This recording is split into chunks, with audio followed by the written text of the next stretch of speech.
On the 3rd of May every year, we celebrate the adoption of the Constitution set up in 1791, which was a legal act whose modernity, progressiveness and audacity had no precedent in Europe and made it second to only the Constitution in the United States at that time. It introduced the separation of powers and partial equality among citizens of all nationalities. State guaranteed freedom for religious groups. Democratic values and the rate of freedom which it brought in were not acceptable for neighboring authoritarian powers, Prussia, Russia and Austria, who decided to partition our country, and the very dark, long-standing period of time has been started.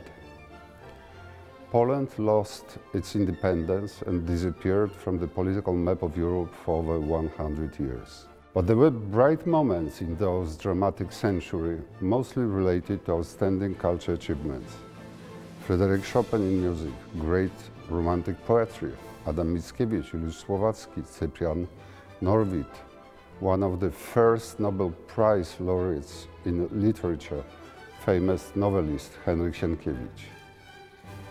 But in line with them, the father of the Polish opera, Stanisław Moniuszkos. It is my pleasure to invite you all to listen to very special, being recognized as a national treasure, the Haunted Manor opera. The libretto of Haunted Manor, whose action is set in the middle of the 18th century, is a patriotic manifesto that prizes honor, knighthood and the tradition of Polish home.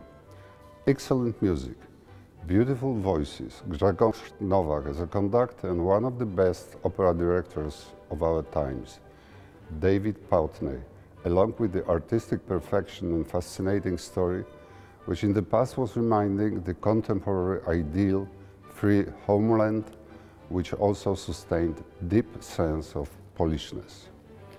And the last remark I would like to share with you, that the status of Polish culture, which for centuries was the only home for Poles, can be measured by the fact that the first Prime Minister of independent Poland in 1918 was the most famous pianist of the time, Ignacy Jan Paderewski.